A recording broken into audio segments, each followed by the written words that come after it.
नमस्कार। संपूर्ण हिंदी स्पेशल एकमात्र YouTube channel Phefana Hindi classes पर आप सभी का स्वागत है। और इस चैनल पर आपको हिंदी के तीनों पक्षों व्याकरण, साहित्य व काव्य शास्त्र का गूढ़ अध्ययन करवाया जाएगा। तो बढ़ते हैं आज की क्लास की तरफ। और इस क्लास में अपनों ने पिछली क्लास में हजारी प्रसाद जी द्वारा रचित एक निबंध को पूरा किया, जो निबंध था नाखून क्यों बढ़ते हैं।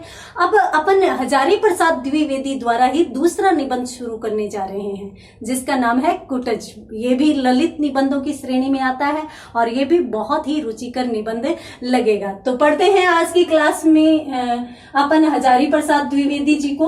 हजारी प्रसाद द्विवेदी और द्विवेदी जी द्वारा रचित कौन सा निबंध? कुटज। नाखून क्यों बढ़ते हैं बहुत ही अच्छा निबंध था। उसी प्रकार से उसी श्रेणी का ये निबंध भी माना जाता है, यानी ललित निबंध की श्रेणी में ही ये निबंध आता है। तो ये भी बहुत रुचिकर होने वाला है। सबसे पहले तो अपन बात करते हैं कि कुटज में शुरुआत कहां से की गई है, निबंध की शुरुआत कहां से की गई है। तो लेखक की प्रवृत्ति थी कि वो यायावरी प्रवृत्ति में भी रहते थे। लगभग हमारे सभी कवि, सभी लेखक है वो यायावरी यानी यात्रा करते थे।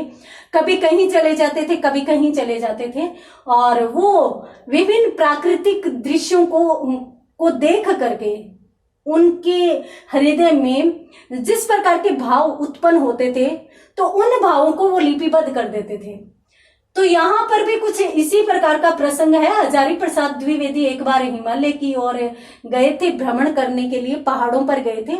और उस समय उन्हें क्या दिखाई देता है अभी नहीं बताऊंगी, क्योंकि सस्पेंस पूरा खत्म हो जाएगा। तो क्या दिखाई देता है और किस प्रकार की परिस्थितियां वहां पर रहती है, उन्हीं सब चीजों के बारे में द्विवेदी जी ने बहुत ही सूक्ष्म चित्रण किया है। लेखक यूं कहते हैं कि जो पर्वत हैं वो शोभा निकेतन होते हैं। पहली लाइन यही है इस निबंध की, शोभा निकेतन होते हैं। पर्वत शोभा निकेतन। निकेतन का मतलब होता है भंडार या घर। अपन कहते हैं ना निकेत, शाला, आल्य, ये घर के लिए कहते हैं। तो भंडार कह सकते हैं इसको, घर भी कह सकते हैं। यानी शोभा के भंडार होते हैं। कौन होते हैं? पर्वत। आप कभी जाइए किसी पर्वत पर और यदि वहां पर थोड़ी बहुत हरियाली हो तो फिर तो बहुत ही अच्छा लगेगा। और कुछ लोग तो यदि किसी पर्वत पे जाते हैं और हरियाली में जब बैठते हैं, खड़े होते हैं, तो वो आजकल तो फैशन आ गया क्योंकि मोबाइल आ गया, तो वो फोटो शूट करके स्टेटस, डीपी वगैरह पर भी डालते हैं। क्यों? क्योंकि अत्यंत मनोरम, अत्यंत सुंदर दृश्य होता है वो। तो लेखक भी यहाँ पर कहता है कि पर्वत शोभा निकेतन होते हैं, यानी शोभा के भंडार होते हैं। और यदि पर्वतों में हिमालय हो तो फिर तो बात ही कुछ और है।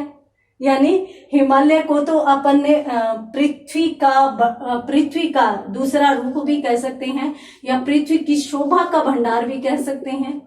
और लेकर कहते हैं कि यदि पृथ्वी, संपूर्ण पृथ्वी की शोभा का भंडार यदि अपन हिमालय को कहें तो मुझे तो कोई आपत्ति नहीं है। द्विवेदी जी ये बात कह रहे हैं। तो यहां पर यूं कह रहे हैं कि हिमालय, अब हिमालय पर्वत है, बहुत ऊंचा पर्वत है। ये मैंने इसलिए बताया क्योंकि पहाड़ियां कटी फटी होती है, ठीक है। और इसके भी जड़ में अनेक प्रकार की जो है वो श्रेणियां बिखरी हुई है। यानी हिमालय एक बहुत बड़ी पर्वत श्रृंखला है, जिसमें एक तरफ बहुत अधिक ऊंचाई है तो दूसरी तरफ कुछ श्रेणियों की कम ऊंचाई भी है। और ये जो कम ऊंचाई वाली श्रेणियां हैं, इनको शिवालिक कहा जाता है। शिवालिक श्रेणी कहा जाता है। अब शिवालिक नाम कैसे पड़ा? क्या ये नाम सपादलक्ष, यानी सपादलक्ष एक राज्य हुआ था कि उसके नाम पर पड़ा? तो संभव ही नहीं है, क्योंकि हिमालय प्रदेश में तो कोई राज्य नहीं है, कोई राष्ट्र नहीं है। हिमालय प्रदेश तो एक पर्वत श्रृंखला है, हिमालय तो पर्वत श्रृंखला है। दूसरी बात, इसका मतलब ये भी होता है कि 1.25 लाख की मालगुजारी, 1.25 लाख की मालगुजारी। तो ऐसा भी कुछ भी नहीं है। सामान्यतः शिवालिक का शाब्दिक अर्थ 1.25 लाख भी होता है। तो 1.25 लाख की मालगुजारी वाला क्षेत्र हो तो उसे भी अपन शिवालिक कह सकते हैं, परंतु यहाँ पर तो ऐसा भी कुछ भी नहीं है। यहाँ पर तो जनशून्य है, यानी सामान्यतः जनता है वो निवास ही नहीं करती, सामान्यतः भ्रमण के लिए जाते हैं, ये निवास के योग्य नहीं है। और यदि वहां पर रहते हैं तो वो आसपास के गांव में थोड़े बहुत लोग वहां पर रहते हैं। तो ये तो हो नहीं सकता, यानी इन श्रेणियों को शिवालिक नाम देने के पीछे कारण क्या हो सकता है? सपाट लक्ष्य नहीं है, 1.25 लाख की मालगुजारी भी नहीं है, तो क्या हो सकता है? तो अपन भगवान शिव के आधार पर ही ले सकते हैं कि शिवालिक का अर्थ फिर तो भगवान शिव की जटाएं ही हो सकती है। जटाएं, अब भगवान शिव की जटाएं शिवालिक श्रेणियों को कह सकते हैं। क्यों कह सकते हैं? क्योंकि भगवान शिव की जटाएं एक तो सूखी होती थी, रूखी सूखी होती थी, और इसके साथ साथ बहुत ही अजीब सी थी, कठोर भी थी नीचे की। भगवान शिव की जो जटाएं हैं उनमें जो नीचे का हिस्सा है, देखिए प्राचीन काल में शैम्पू नहीं होता था, कंडीशनर नहीं होता था। आजकल की लड़कियों के कहीं भी महिलाओं के बाल है वो रूखे सूखे या इस प्रकार के कठोर नहीं होते। अब भगवान शिव जी या तो शैम्पू लगाते नहीं होंगे या होता ही नहीं होगा, कंडीशनर नहीं करते होंगे, जो भी हो, ये मजाक की बातें हैं। तो शिवालिक श्रेणियों को, शिवालिक श्रेणियां क्या है? ये पर्वत है इसलिए रूखी सूखी है, साथ साथ ये कटी फटी भी है, और साथ साथ पर्वत की श्रेणियां हैं तो ये पत्थर से बनी हुई है, यानी कठोर है। तो भगवान शिव की भी जटाएं इसी प्रकार से होती थी, रूखी सूखी और कठोर। तो अंदाजा लगाया जा सकता है कि शायद ये भगवान शिव की ही जटाओं का रूप है, इसलिए इनको नाम शिवालिक दे दिया गया। तो भगवान शिव की जटाएं यहां तक कैसे पहुंची? क्योंकि जो गंगा है, या अपन कहें कि अलकनंदा, अलकनंदा तो यहां से काफी दूर है, वो तो दूर है, तो ये यहां पर कैसे आ गई, यानी ये जटाएं? परंतु भगवान शिव की जटाएं तो छितरी हुई है, यानी बिखरी हुई है, और जटाएं, जो जटा है वो बहुत बड़ी है। वैसे आप अंदाजा लगा सकते हो कि जिन जटाओं को इकट्ठा करने पर, जिनका चूड़ बनाने या जूड़ा बनाने पर, चंद्रचूड़ कहते हैं ना भगवान शिव को, क्योंकि उनके चंद्रमा जूड़े में रहता है या चूड़ में रहता है। तो इसलिए अब यदि कोई व्यक्ति जटाओं को बांध करके उसमें चंद्रमा का निवास करवा देता है, तो आप समझ सकते हैं कि वो जटाएं कितनी लंबी और कितनी बड़ी हो सकती हैं। तो उसी प्रकार से लेखक स्वयं कहते हैं कि माना कि अलकनंदा दूर है, क्योंकि भगवान शिव की जटाओं में तो गंगा रहती है, तो वो गंगा दूर है, तो इसका मतलब भगवान शिव का निवास स्थान भी बहुत दूर होगा। परंतु जटाएं तो यहाँ तक आ सकती है ना, वो तो बहुत बड़ी बड़ी है। तो इसलिए यहाँ पर कहते हैं कि इन शिवालिक, इन श्रेणियों को, जो हिमालय पर्वत की के नीचे की जो श्रेणियां हैं, कटी फटी श्रेणियां हैं, इनको नाम शिवालिक देने के पीछे यही कारण रहा है कि वो शिव की जटाओं से बनी हुई है या शिव की जटाओं के समान है। यहां पर बात करते हैं, और फिर लेखक क्यों कहते हैं कि जो भी हो, ये पर्वत और इसके चारों ओर ये श्रेणियां, और उसके बीच में कहीं कहीं छोटे छोटे ठिकने ठिकने पौधे इतना मनोरम दृश्य उत्पन्न करते हैं जिसकी शोभा अवर्णनीय है। और लेखक क्यों कहते हैं कि कालिदास जी ने भी इनको अप्रतिम सौंदर्य वाला कहा है। अब हिमालय तो है वो प्राचीन काल से वर्तमान तक कवियों की वर्ण्य का विषय रहा है, कवियों ने इसके बारे में लिखा है। तो यहाँ पर लेखक भी कहते हैं कि जब कालिदास जी जैसे उत्कृष्ट कवि के लेखन में अगर हिमालय पर्वत, ये श्रेणियां आ सकती है, तो हम मान सकते हैं कि ये कितनी अधिक शोभा वाले स्थान है, कितने मनोरम स्थान ये माने जा सकते हैं। ठीक है, तो यहाँ पर अपन बात कर रहे हैं हजारी प्रसाद द्विवेदी द्वारा रचित निबंध कूटज की, और कूटज में शुरुआत कहाँ से की गई है? पर्वत से की गई है कि पर्वत क्या होते हैं? शोभा के भंडार होते हैं। और फिर उन्होंने बताया है कि हिमालय पर्वत और हिमालय पर्वत के चारों ओर जड़ में नीचे की तरफ छितरी हुई छोटी छोटी पहाड़ियां, जिनको क्या नाम दिया गया है, शिवालिक। और फिर शिवालिक नाम देने का कारण इन्होंने बताया है। इतनी सी चीज पढ़ी अपनों ने। उसके बाद अपन बढ़ते हैं आगे। आगे लेखक क्या कहते हैं? आगे लेखक, अभी मैंने थोड़ी सी बात की थी उसके बारे में कि ये जो पर्वत श्रेणियां है या शिवालिक श्रेणियां है या फिर ये हिमालय की जो चोटी है जो अत्यंत ऊंची है, उस पर भी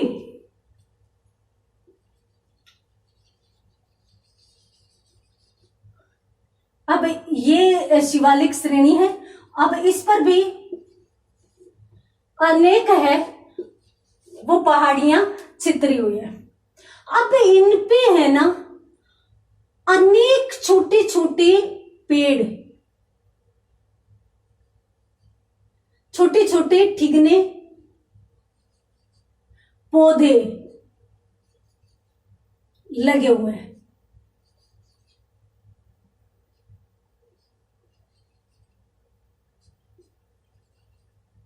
इस प्रकार से। और यहां पर आपको मैं बता देती हूँ कि पर्वत श्रृंखला पर यदि आप कहीं गए हुए हो तो पर्वतों की चोटियों पर बड़े और घने पेड़ पौधे नहीं होते हैं। यहां पर क्या होते हैं? छोटे छोटे ठिगने पौधे होते हैं। क्यों? क्योंकि एक तो सामान्यतः पानी नहीं मिल पाता, और दूसरी बात अगर गर्मी का मौसम हो पहाड़ों पर तो उस समय भी सारी चीजें, जो भी घास होती है, जो हरियाली होती है, वो जल जाती है। परंतु कुछ पौधे ऐसे होते हैं जो बहुत ही अधिक गर्मी और ताप सहते हुए भी मुस्कुराते रहते हैं। जैसे राजस्थान का खेजड़ी वृक्ष है, तो उसको भी अगर अपन देखें तो वो बहुत अधिक गर्मी सहन कर लेता है, ताप सहन कर लेता है, फिर भी हरा भरा हो जाता है, वो खड़ा रहता है, हमेशा मुस्कुराता रहता है। तो उसी प्रकार से लेखक यूं बात कर रहे हैं कि ये जो पर्वत श्रृंखला है, इस पर कुछ छोटे छोटे पौधे जो बिल्कुल क्या है, ठिगने हैं, परंतु फिर भी वहां पर खड़े हैं। और यहाँ पर अब गर्मी इतनी ज्यादा है, गर्मी इतनी ज्यादा है कि दूब तक सूख गई है, धूप भी सूख गई है। अब इतनी गर्मी में भी कुछ पौधे हैं वो खड़े हैं। वो क्या कहना चाह रहे हैं? वो यूं कहना चाह रहे हैं कि हम किसी से डरते नहीं, हम किसी भी चीज से लड़ना जानते हैं। और उन्हीं बीच में एक छोटा सा ठिगना सा पौधा, और वो फूलों से लदा हुआ, फूलों से लदा हुआ। अब ये क्या कहना चाह रहा है? लेखक यूं कह रहा है कि मैं देखता हूं कि यहाँ पर बहुत से झाड़ जंखाड़ लगे हुए हैं, बहुत से पौधे, बहुत सी घास, परंतु दूर तक जो हरियाली का प्रतीक होता है वो सब चीजें जल चुकी है, सूख चुकी है, और यहाँ पर कुछ पौधे अभी भी खड़े हैं। मैं इनका नाम नहीं जानता किसी का भी, सामान्यतः अनजान है ये मेरे से, और मैं इनको पहचानता नहीं हूँ, नाम नहीं जानता, परंतु ये पौधे बहुत अच्छे लग रहे हैं। उन्हीं के बीच में एक पौधा ये भी है जो ठिगना सा है परंतु फूलों से लदा हुआ, और यूं लग रहा है जैसे मुस्कुरा रहा है, और मुस्कुराता हुआ मुझे पूछ रहा है, क्यों भाई, मुझे भी नहीं जानता क्या? तो लेखक फिर एकदम से चौंक जाते हैं। अब देखिए, ये होती है लेखक की कल्पना। सामान्यतः यदि हम गए होते तो हम क्या करते? वहां पर जाते, मनोरम दृश्य देखते और निकल आते, हमारे अंदर कोई भी भावनाएं नहीं आती। परंतु लेखक को ये पेड़ भी पूछ रहा है, क्यों भाई, मुझे भी नहीं जानता क्या? और लेखक बिल्कुल चौंक जाते हैं, और चौंक कर यूं कहते हैं कि नहीं, मैं जानता हूं तुझे, मैं बहुत अच्छे से जानता हूं, परंतु याद करने का प्रयास करते हैं, नाम याद नहीं आ रहा। अरे यार, अरे भाई, तुम्हारा नाम क्या है?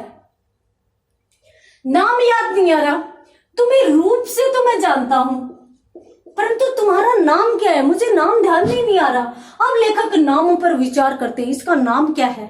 फिर यूं सोचते हैं कि what's there in a name, नाम में क्या रखा है, नाम में क्या पड़ा है, नाम का क्या है? और हमारे जो हिंदी के कवि हैं या फिर जो पंडित है, जो ज्ञानी लोग हैं, वो तो कहते हैं कि नाम में कुछ नहीं रखा, रूप और गुण होना चाहिए। तो फिर मुझे कहाँ जरूरत है इसके नाम को तलाश करने की? नाम में कुछ नहीं रखा, मुझे सिर्फ और सिर्फ इसके रूप को देखते हुए और मुझे यूं पता चल रहा है कि मैं इसको पहचानता हूं, मैं इसको जानता हूं, मेरे लिए इतना ही काफी है। तो लेखक फिर विचार करने लगता है और फिर उसका दिमाग घूमकर वहीं चला जाता है। नाम है क्या?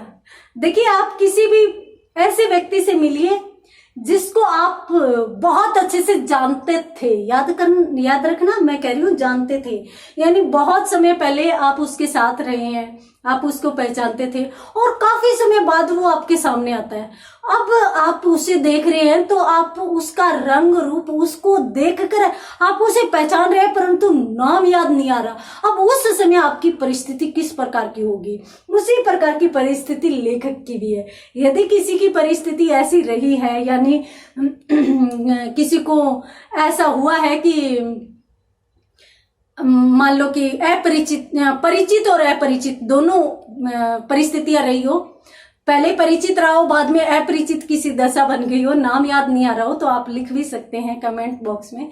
और उसी प्रकार से यहाँ पर लेखक भी प्रयास कर रहा है कि अब करे क्या, नाम तो याद नहीं आ रहा। हालांकि अपने आप को संतुष्ट करने का प्रयास कर लिया कि हिंदी कवि भी लिखते हैं, हमारे विद्वान भी लिखते हैं कि नाम में कुछ नहीं रखा, परंतु फिर भी नाम याद नहीं आ रहा, तब तक चैन भी नहीं है। तो फिर ये सोच रहे हैं, विचार कर रहे हैं और फिर ये यूं कहते हैं कि नाम इतना जरूरी हो क्यों जाता है?